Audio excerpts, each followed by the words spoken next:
Okay, well, guys, thank you guys for being here.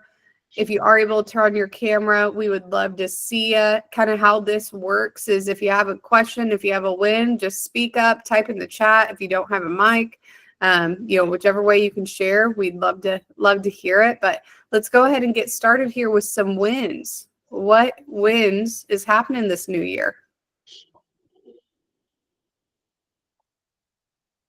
Stacy. Hello. Hey.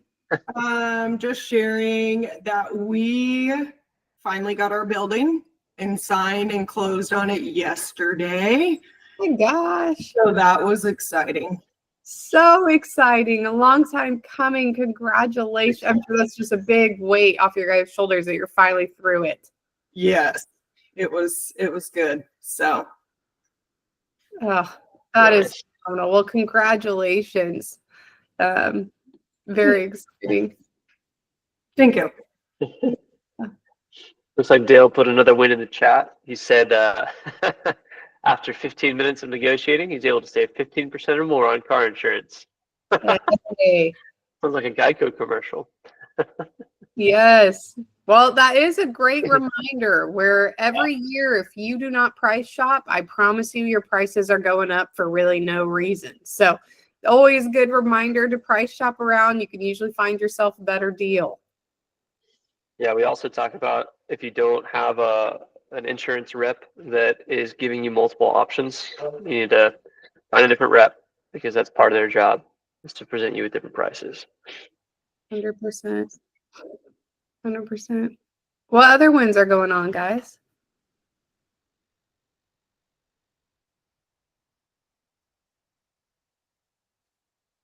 Good things. Jordan. Hey, good morning. Good morning.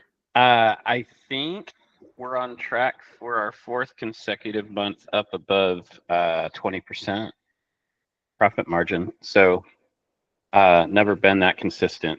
So that's a big win for me and gets me excited and pumped up. So that's huge.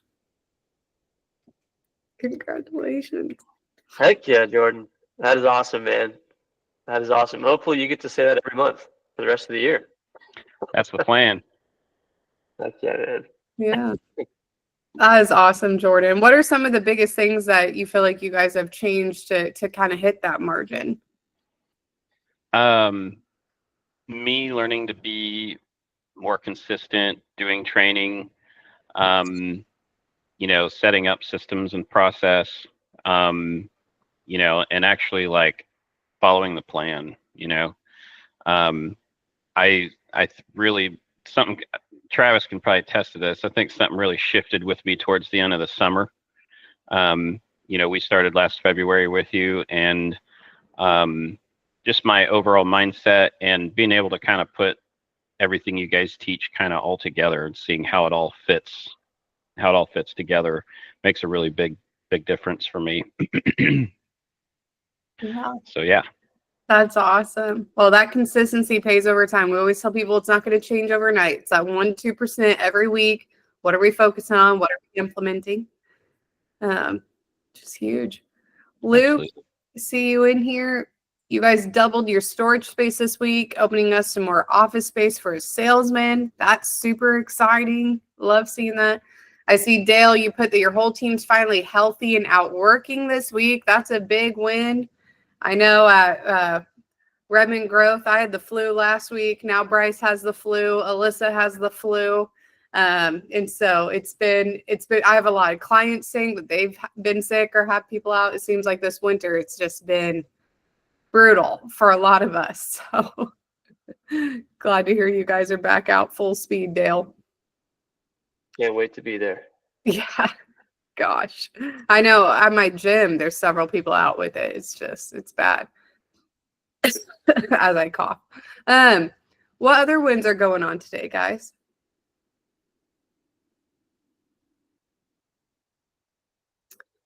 We have any numbers from last year coming in yet, guys? Any growth that we want to talk about revenue-wise or profits or?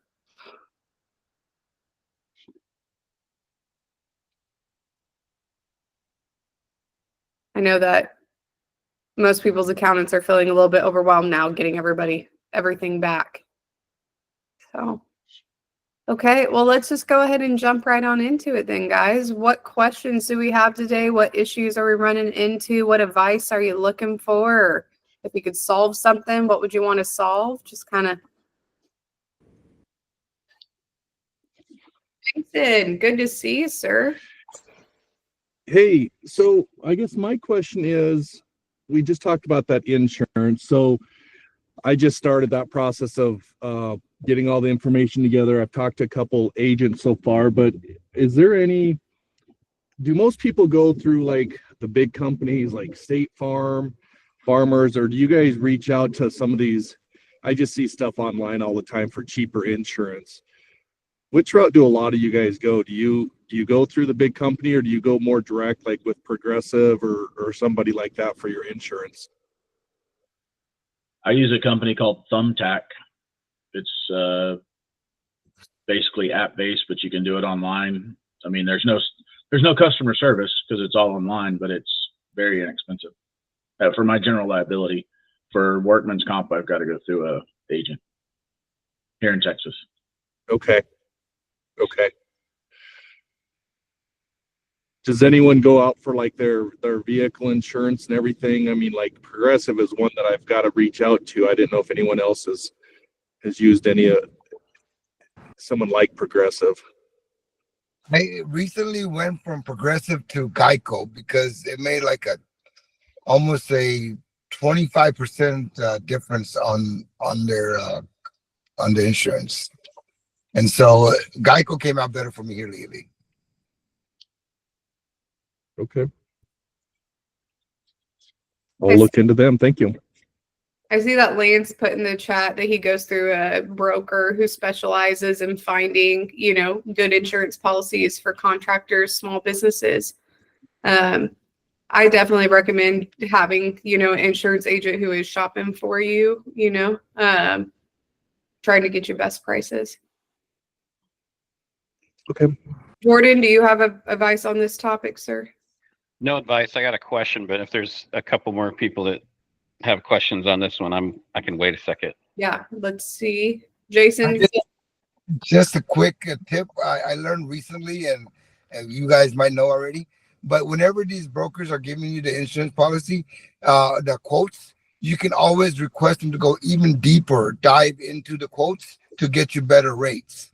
So my insurance company that I had with Progressive is the same agent that gave me the Geico, but it took a little bit of questioning to be able to get the proper quote that we needed. So sometimes they'll just give you the high ones that they have or the ones that are easy to get to. But if you have them dive deeper, I'm sure you may get a better deal on it. Okay. Great advice. Yeah, I think that's exactly what Dale was talking about too. Just give it a little bit of elbow grease, and you'll get some pretty good return from that work. Nice. Any other? Laura, I see your advice here. Pay special attention to your workers' comp insurance and labor codes. Are you just saying they will go up if you're not watching it, or what's kind of your advice there?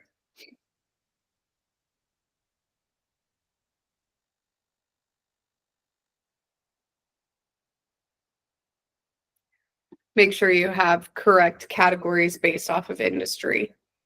Great advice. Okay. Jordan, what question do you have today, sir? Still insurance based. It's on workers' comp. So I had an employee fall and break his leg last year in March, and like he broke his femur, like right next to his hip, and obviously it ended up into a comp claim, and they're canceling our policy now. I just got a letter, and I've already reached out to my agent, like, hey, what can we do about this? And she's like, well, we'll have to get a new policy. I'm like, off of one incident, they will cancel. And she's like, yeah, they'll definitely do that. So I asked her, well, that employee's no longer here. I guess that doesn't make a difference. And so it's looking like she's having trouble finding us a company that will actually insure us based off that claim. So what it's almost sounding like, there's like maybe one place we can go and we're going to have to pay higher rates for a while. I don't know. So I'm just curious if anybody's had experience with that and what they did, if there's anything, anybody I should reach out to, maybe just for that workers' comp to kind of help through this, or what.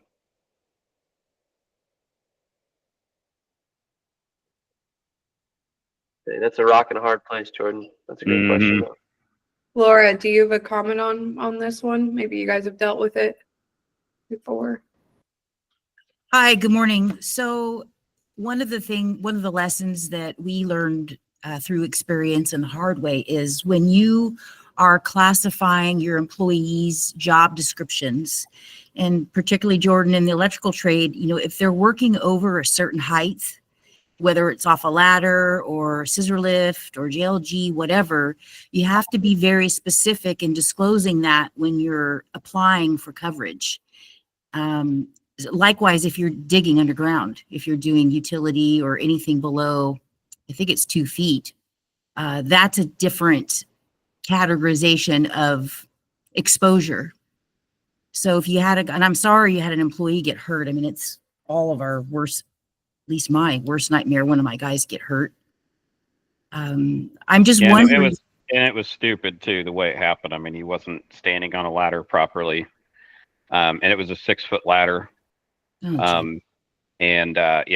So like, and we don't work on anything higher than a 24-foot extension. So, like I make sure that stuff's in our, because they do an audit every year and ask us those questions. So I make sure to answer all those properly. But they mentioned, what was it? NCCI. I don't know if anybody's familiar with that. She said she might have to quote it through them, whoever that is. I'm not sure. So what happens when you can't get a private carrier to underwrite your policy? The state that you work in has to provide insurance. I mean, basically, somebody has to give you insurance. If you can't get it through a regular broker, then the state will furnish, their version of coverage. And it typically comes at a higher cost. California is experiencing that with fire insurance. Nobody wants to underwrite fire insurance for residential and commercial property, but the state has what they call the California Fair Plan, and it comes at a premium, unfortunately.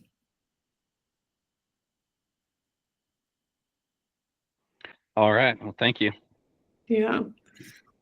It's a crappy situation, Jordan. Kind of what Laura said, it's everybody's worst nightmare. I think it is super common for insurance companies to drop you whenever you use them, which should be illegal, because what's the point of having insurance if you're not going to use it? But it's part of it. I think that it's just, unfortunately, you're just gonna have to find someone else. And I would question if your agent's saying this is the only option, I would maybe try to find another agent just to price check, compare. I feel like that's probably that's a hard sell for me, that they're saying you have only one option, That sucks. Yeah, not fun. What other questions do we have today, guys?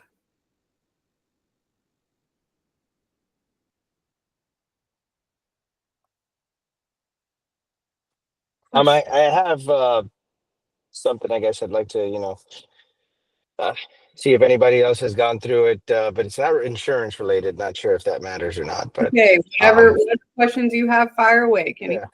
So yeah, I'm going through a little, kind of decision making right now, whether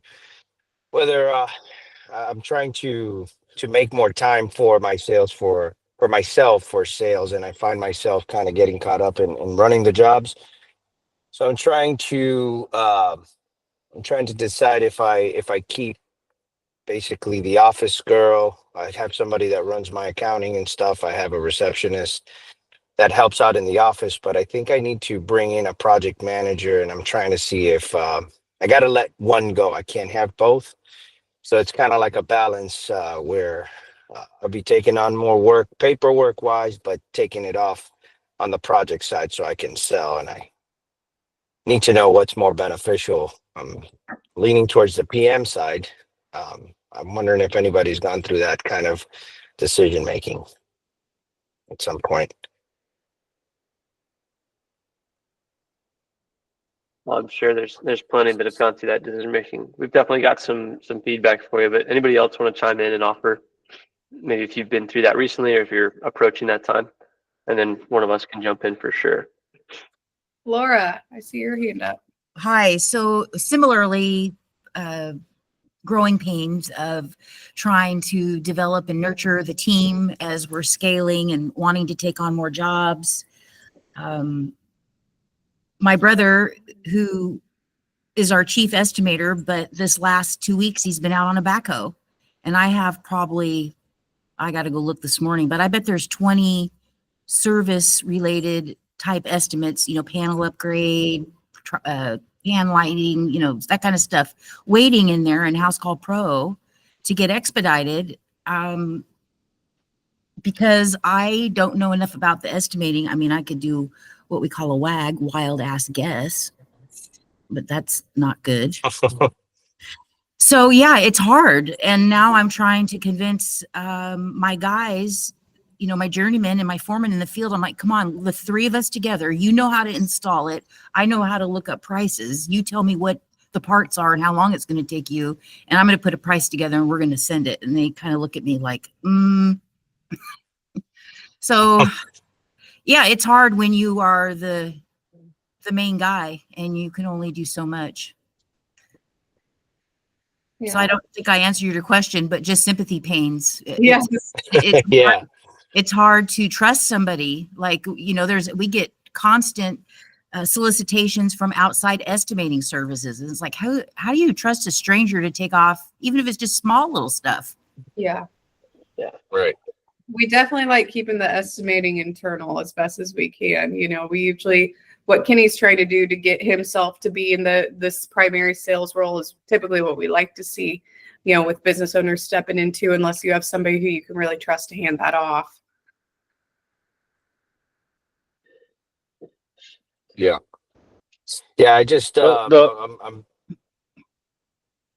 the only question I'd have for you is, are you abandoning one system that works well already to try to create one that you think is going to work well? And are you going to struggle to build that while in the interim? Like, what are you going to lose in productivity in the interim if you're abandoning something that already works for something that might work? That was a struggle for me when I was kind of navigating the same thing, is like feeling like you have to choose. But what I ended up doing with the office guy that I have is just started feeding him some of the responsibility of checking in on some of the, like for project management, checking in on some of the jobs periodically. I just added it to their responsibility to help fill in with that and free up a little more time. And then I just asked them for feedback, like, this is where we need to get to. I need more time to do sales. Is there anything that you feel comfortable following up on if I made a checklist for you? And I just utilized what I already had rather than trying to change that out. But it's tempting to go both ways. Yeah, and I think right now I have an office manager who is does my office managing, my accounting, and he does my estimating. So he's got a plate full. And then the Yeah. girl in the office just started about 3-4 months ago, and she's really not panning out. So I'm looking to replace her. Sure. So at this time, it's either replace her, start training again from scratch, or hire a PM to open up my books. And then between me and my office manager, we juggle while we get some more cash. And I don't know, it seems. Do you have a good PM candidate that you have in mind? Yes, I think right now I do. Yeah, guy with Yeah. young guy, I guess motivated, and looking to grow, which is what I think. Yeah, I guess if it was me, that would be how I would evaluate it. Like, if you have a really strong candidate that you think where you can put something tangible to track how that's going to free up more capital to hire the second position, then Yeah. it doesn't sound like either one is really super strong right now, like you're kind of 50-50. Yeah, the other thing I would offer up to you, Ken, is what do you want your role to look like in the business? Right? Every entrepreneur is going to, with time, slowly buy back their own time. Right? You backfill the position that you once held because as you started the business, you wore every single hat that the business had. But you slowly backfill that. So what do you want your role to look like more long term? What can I get you towards that long term goal? If that is more in sales, great. If that is more in project management, great. But build the business around your desires, and then hire the other. And if you have a great candidate for a PM, awesome. But know that as you're training them up, they're not going to be, even if somebody has great experience, they're not going to be plug and play as much as we want them to be. We still have to build a structure of accountability to be able to meet with them and get them on the right track. But that'd be my main input into that is that yes, it is going to be one of those backfilling situations. And how you choose to prioritize that is based on your desires. What do you want your role to look like in the business more? Yeah, that those two inputs definitely help out a lot, man. I think helps me make a decision because ultimately my strengths are definitely I can sell very well. Not because I'm a good sales guy, just because I know my business and that sells it in itself. So yeah, guys, thank you. Yeah.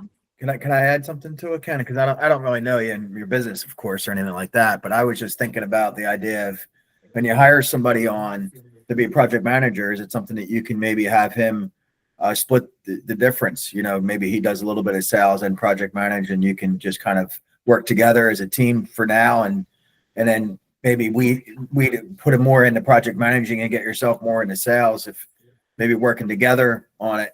For a little bit. I don't know if that's still spreading yourself thin, but at least you're splitting the difference, and then you can kind of keep track of them. And maybe he'll become a good salesman too. I don't know. Just a thought. Yeah, I thought about that. You know, the guy's been a PM. He's a mechanical engineer. She's been a PM for a while, and I don't know if I want. You know, I got to see how offering him that. I have been thinking about an incentive per se for the projects that he managed just to bring him on board, but I'd have to definitely talk to him a little bit about that portion. But that's interesting, you know. Yeah. And there is ways to incentivize project managers and crew leads. You know, you can incentivize them through bonuses for getting jobs done on time, under budget, on budget. You know, if you're not having to get involved with their crew, if they're like managing it all on their own, if they're not having any callbacks, you know, those are all things that we want to incentivize, and we want to have a carrot and a stick for. You know, it's like I'm not going to necessarily reward you for just simply doing your job, you know, but I'm going to reward you for going above and beyond. And so we can definitely work together, Kenny, to put some type of merit-based pay. Because we want them to own their shit. You know, like, this is your crew, this is your project. I want you to be incentivized to own it, and also know there will be consequences if you're not, if I'm having to step in for you, you know. So putting that carrot and stick in place is a great way to really manage that role. And anytime we're looking to hire guys, we always want to look at it not necessarily as an expense, but by hiring this position, what earning potential is it going to allow? And sometimes look at hiring a PM or office person, we can see that as more of an expense because maybe they're not in the field making money. But it's like, what them doing their activities and doing it well, what is that going to free you up to be able to generate and do?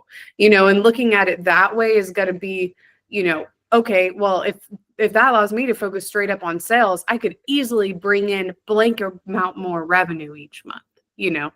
Or if I have an office person who's making my collections calls and following up with leads, that's going to bring in a lot more revenue, you know. So we always want to look at that, make it really quantifiable of what the activities that they do, how much could that result in revenue wise. Brandon, I see your hand up. Yeah, I just have one more scenario that came up this week that people might find interesting. So I've got a client that has really appreciated the work that we've done, has asked a lot about the business. He's a business guy himself. And we've built a little bit of a friendship. And this last week, he started asking how he could buy into the business. And the I've had a lot of partnership proposals where people are like, "Oh, I'd come in and I'd help you with this and this and this, and when we grow the business, we make this much money." His approach is a lot different. He's a balance sheet guy that does a lot of real estate, and so he's coming with a cash offer to buy into the business, and he's bringing, let's say, 4 years worth of net profit as an offer for a minority share of the business. And so I am curious, and I have some of my own thoughts on how to approach that. But if I leave it open-ended like that, I'm curious as to how everyone else would evaluate an offer like that. Like I said, a lot of people have. There's a lot of idea partnerships that people like to present. But if someone comes to you with a cash offer, and you know you have some ways that you can use the cash to scale. But what other metrics are you evaluating a proposal like that by? Lance, I see your hand up. Do you have a comment on this one?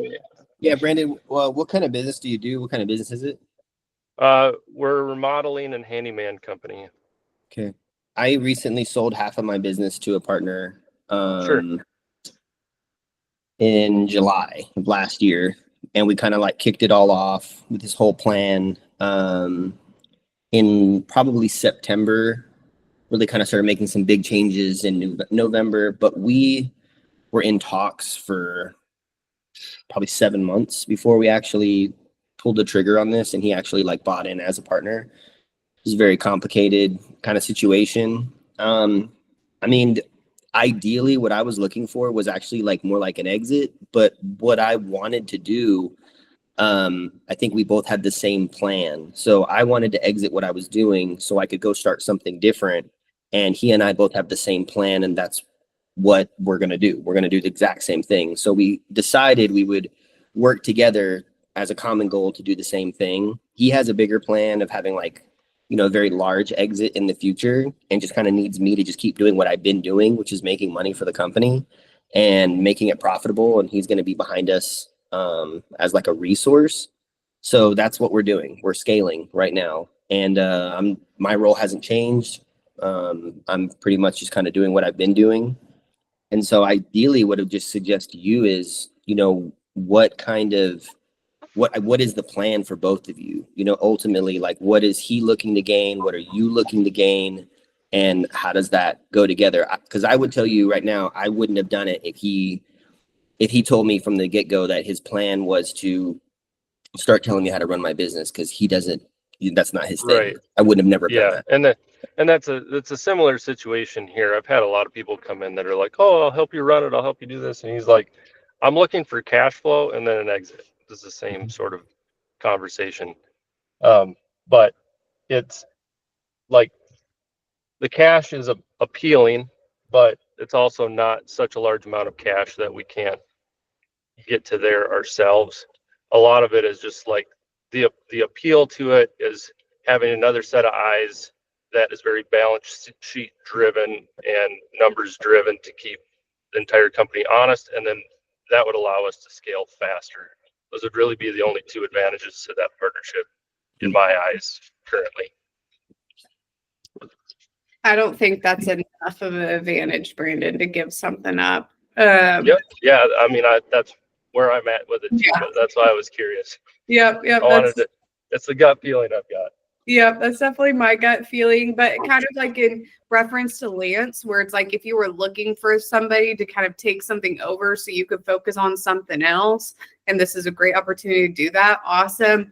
I very rarely see, like in the over 6 years I've been here, people going with partnerships or it working out well if they did. I think if you were to move forward, you just have to clearly define who owns what is their role, what are they responsible for, and what am I responsible for? And we got to hold each other accountable to that. Otherwise, you're going to end up feeling like, God, I could have just done this myself. And now I'm stuck with this dude who's not doing anything. You know, they just wanted in on my piece of pie, you know? Yeah. Yep. Stacy, Jordan, I see your guys' hand's been up for a minute. Has anybody put their team or them gone themselves through like a formal sales training?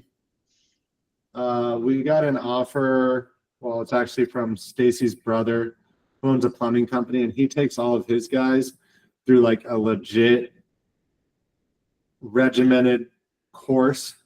And he actually teaches it. He's the owner of the plumbing company. And he basically offered, well, for a significant cost, to take me and my guys through the sales training too. And I was wondering if anybody had ever gone through like formal sales training where you work on presenting multiple offers, how to rebut customer problems. Because like, what's the thing that we talk about all the time? You know, that price shouldn't be our only factor. But what's the problem when you present an estimate? Like 75% of the time it's, oh, that price is too much. And even though I know price isn't supposed to be the biggest thing, that's still the question. I still hit a wall a lot of times when I get hit with that as the obstacle. And so I didn't know if anybody had been through sales training or if they thought it was worth it, because it's like, he's wanting to charge me like $7,500 for the year to do it. And it's like a 10-week course.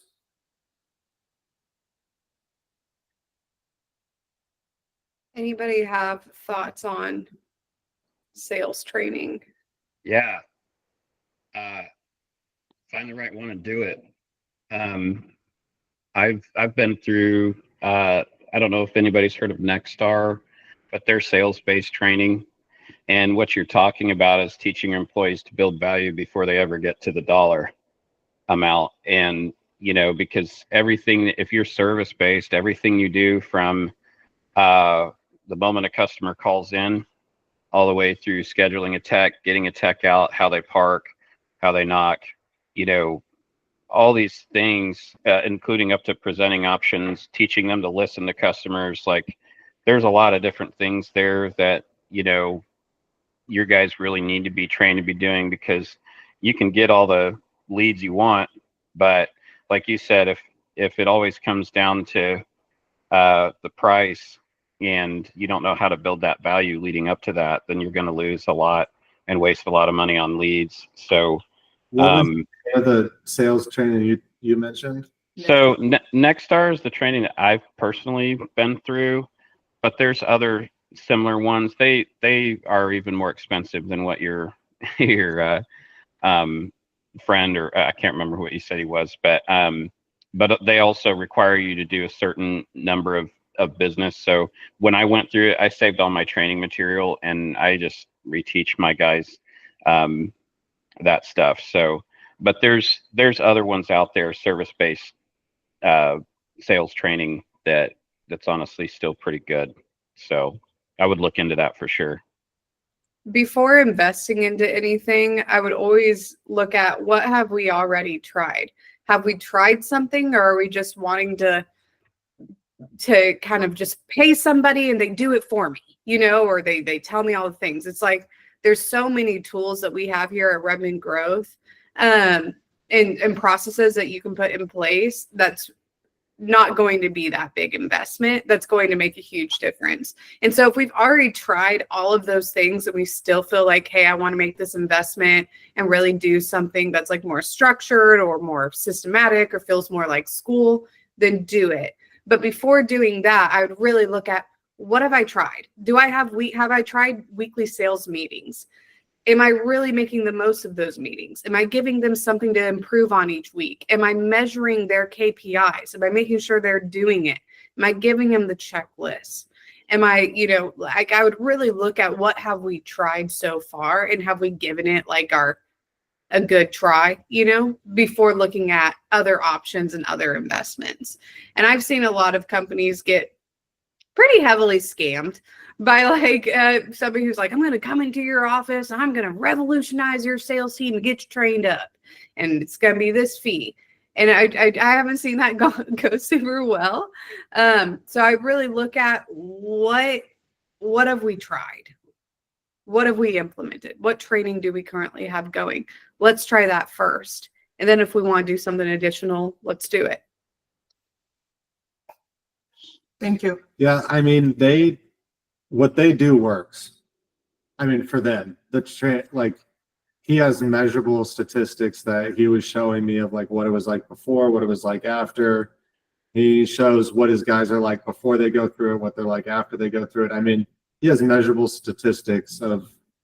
Oh, I'm sure any amount of sales that you invest in your team, you're going to see sales improve. What I'm saying is, have we tried doing that on our own yet? Right. And if we haven't, I would do that first. But I am all for investing any type of sales training on your team. Like that is never something we're going to frown upon. Gotcha. The only thing I would add to that is there is definitely a value if to Nicole's point, you've tried a couple of things, kind of the slow, long-term approach, and it just hasn't made a difference. You're still running into the same roadblock. It's just kind of stuck dead in the water. That kind of an investment could be the shift, and because it's an outside person coming in, that makes a game changer in the minds of how people are receiving that information. But again, I would also say you can utilize the resources already at your disposal for that as well, right? With Rep and Growth, schedule a call where your coach can come in and be part of the kind of instigation of change that says, hey, this is some of the main tactics that you need to employ that can really make that shift and change. It's kind of like the same effect that happens whenever you have a set sales meeting versus just giving sales tips and advice all the time. Anytime a question comes up, there's a difference that happens whenever it's a set aside time that's a unique thing that they can look back to and remember. That makes a big difference. Yeah. What other any other insights people want to have on that, or any other questions we want to transition to?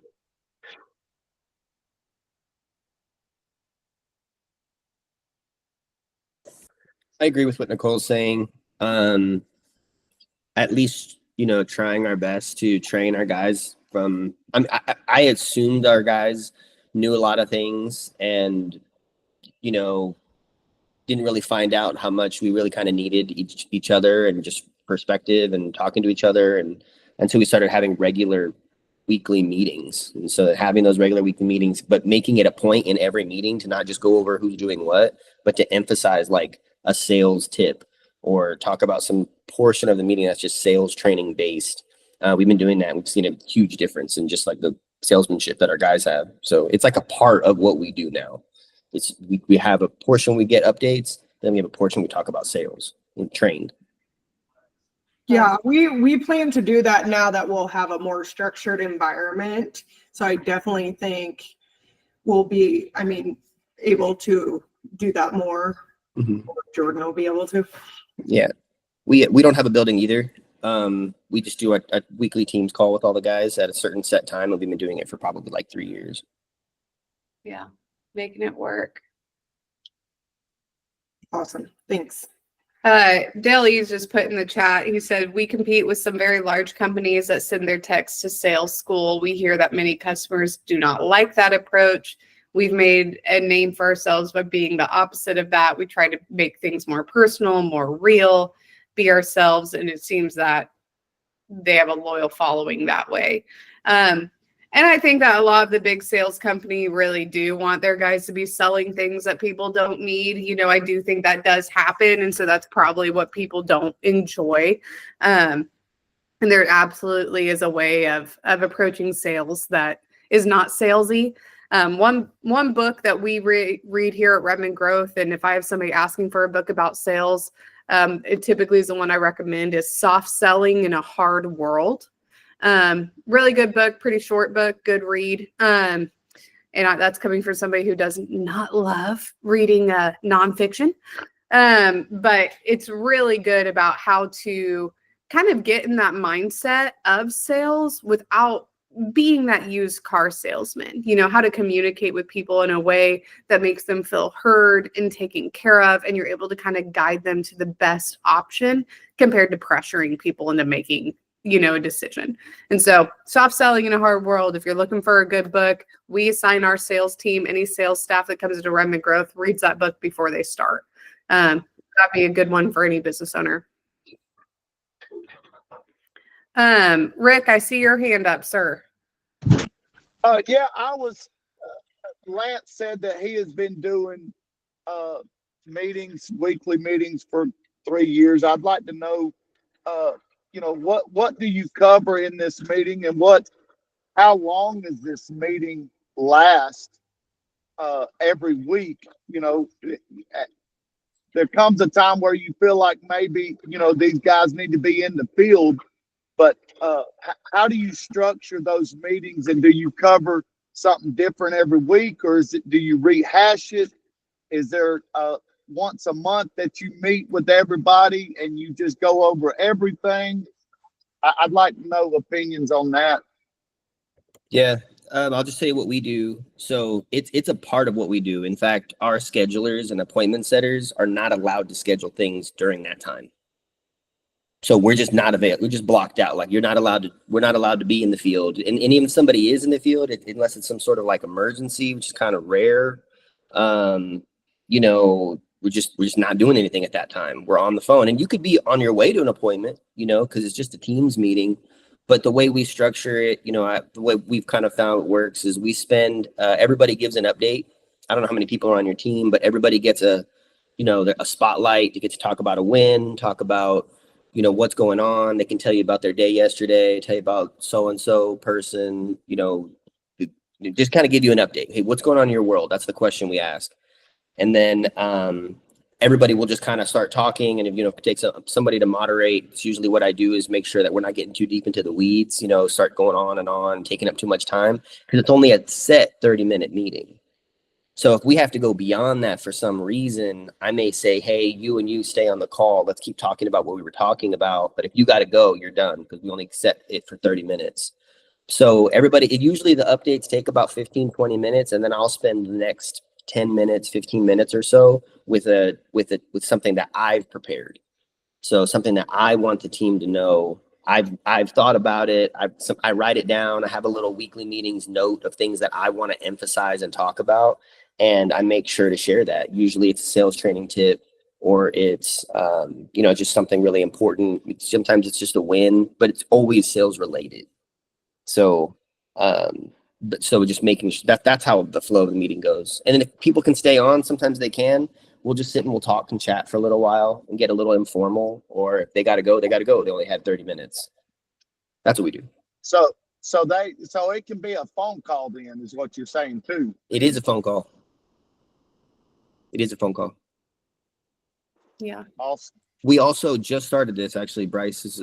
We wanted to build more of like a community. Again, we don't have an office and the guys are all over the place.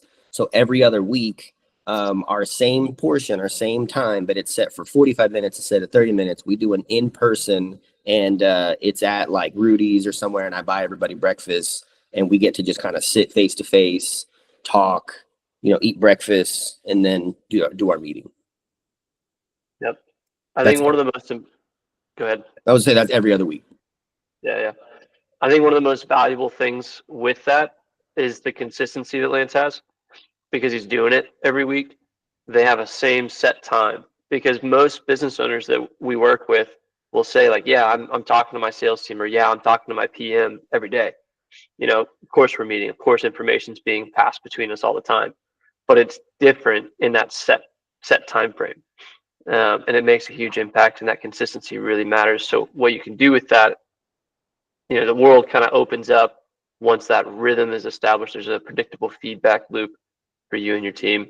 But yeah, Lance has been doing a great job of that for sure.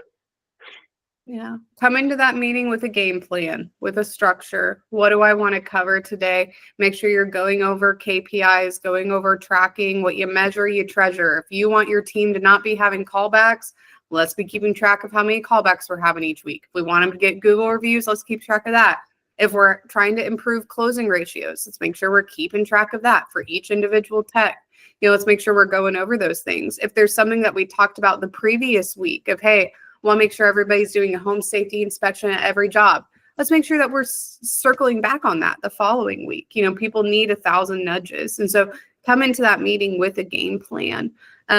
Because if you don't come into that meeting with a game plan, if you show up late, if you don't respect that meeting time, if you're not paying attention, if you're not being intentional, they're not going to respect that meeting either. They're going to see it as a waste of time. And so really encourage going into that meeting with a game plan, having that consistency. I saw that Dale kind of backed you up there, Lance, where that meeting is honored. We do not schedule meetings over it. If you're going to miss it, you've got to get that cleared. Like, we're honoring that meeting time religiously.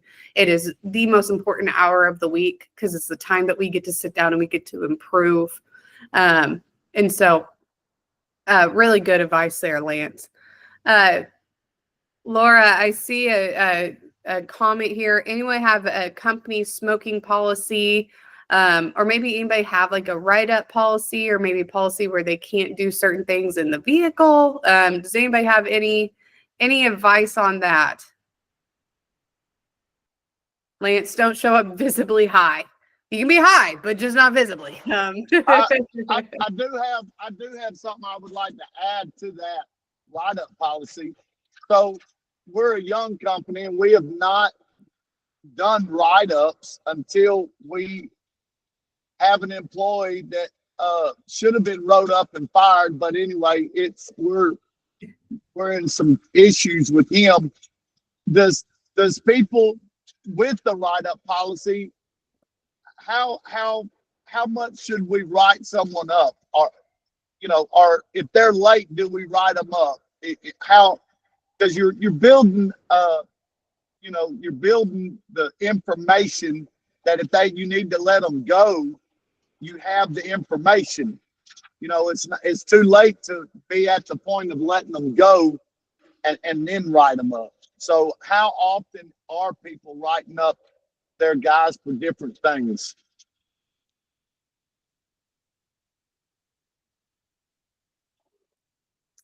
My 2 cents on this is always going to be the same. If you're picking and choosing when to do the write-up, you're kind of undermining your own write-up policy. To go ahead and document any opportunity. How you choose to enforce the consequences of the write-up policy is a different thing, right? If you decide not to fire somebody on a fireable offense, you may have reasons to do that, sure, but still document that there was an infraction of the write-up policy so that you're covered, and that's always done. Because what happens if you don't do that is then you have this favoritism aspect, and culture start to build up within your company that's incredibly toxic and poisonous, where you're just going to kill yourself and shoot yourself in the foot, undermine all authority, and that's just no good. So anytime an opportunity for what's on the write-up policy needs to be documented, do the write-up, but then what you do with that consequentially is more discretionary, but document it regardless. Jordan, you want to add to that? We've had one employee that we've had problems with, and the most effective thing that I did with him is if he was late, we sent him home. And so he just understands now, you're late, you can't work that day. And unfortunately it got to that point, but I don't know.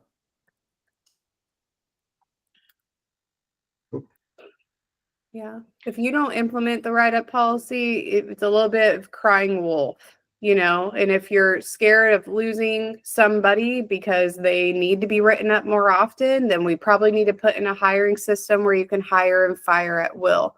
Or we need to sit down and have this conversation with them of, hey, if I wrote you up every time you should have been written up, your ass would be out of here. you be gone. You know, like we need to have that come to Jesus meeting, because if you're the rest of your team is seeing you not write somebody up for something and other people are getting rid up, that's very bad for company culture, you know? So if it applies to one person, it applies to all. It's why we don't just go over a write-up policy with one person.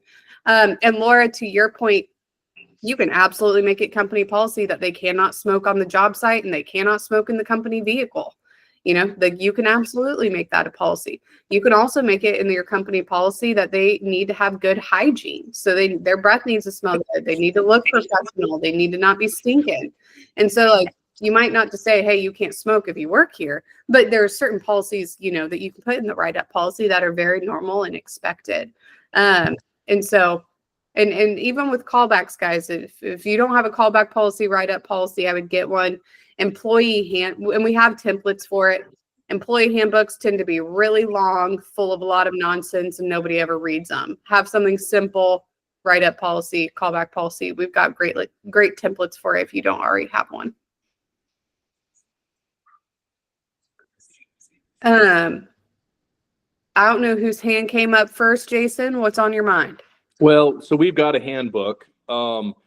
Is that something that you'd be willing to take a look at, or should I just look at maybe a simpler template? Because ours is, I'd have to look it up, but ours is fairly lengthy. Yeah. You know, that has all the stuff. Is that something that you and I should just talk about during our meeting? It's totally okay to still have their handbook, but I would have something simpler as well. You know, I would have something that looks like our template. I see Bryce, you moving around. I think you're probably grabbing it to put it in the chat. But having a just simple write-up policy, callback policy that's on top of that employee handbook. And that's something that when you go over it with a new employee or with the entire group to have them sign, we're going through it. Like we're reading it together. We're explaining it. We're having everybody sign it. Gotcha. Okay. I'll grab that template off of his once he puts up. Thank you.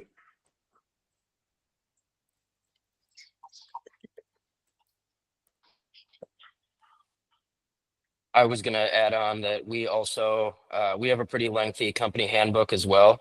But when hiring somebody, I walk through it with them. I have them sign it and acknowledge, but I specifically hit all those key points. We do have policies: no smoking in company vehicle, no smoking, you know, at the time we were working out of our homes, but now we have an office space, so that's there. And then as well as no smoking within customer's yard or driveway. Especially in the summer, if we're working there, they don't want to smell that wafting in their windows. And so hey, we have a policy: you got to go out to the road. You got to go away. And it's worked really well for us.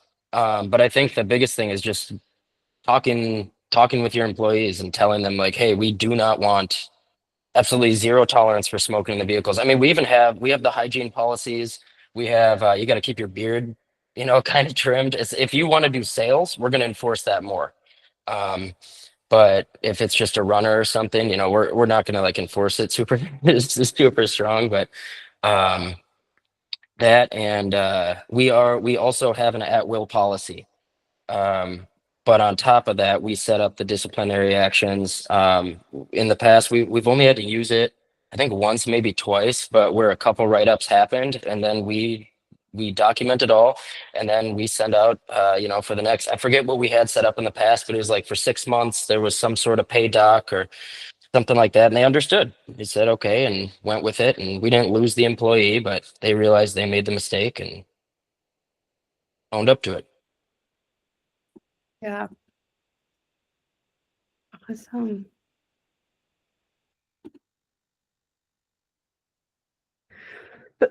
I see people have questions about visible tattoos. I think that's becoming it's more normal to have visible tattoos. I think that, you know, even 15, 20 years ago, it may have been more of a thing than it is now. I think what Maria put in the chat, you know, if you have an offensive tattoo, let's maybe cover her up, you know, let's not have that showing. But I think having tattoos is really not a huge deal. With working with contractors, we have people who are, well, you know, I have a tech who has like a neck tattoo. Yeah, but if he's in a sharp polo, if he's looked nice, if he's dressed nice, if he's showing up on time, through House Call Pro, we're sending the customer a picture of their technician and introducing them. You know, like there's a lot of ways to go around that. So I think it's just kind of your preference.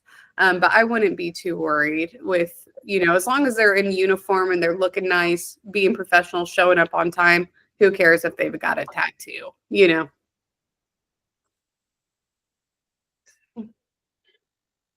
Just not on their face. That's what Neil said. They just have to work a little harder to overcome potential perceptions. So Right. being extra clean, like Right. she said, branded polos. And set those expectations with them, let them know. And they usually do know, you know, that there is a prejudice or there is like this, you know. And so just let them know, hey, you're going to have to work a little bit harder. Here's the tools I'm giving you to do that. Here's your polo. I'm expecting you to show up looking, you know, with it tucked in, with a belt, you know, all of that stuff. So, yeah, most of our clients have more tattoos than the text. Yeah. Again, I think tattoos are pretty normal these days. So, unless it's offensive, I wouldn't be too worried. Great questions today, guys. Really appreciate all of the participation and advice.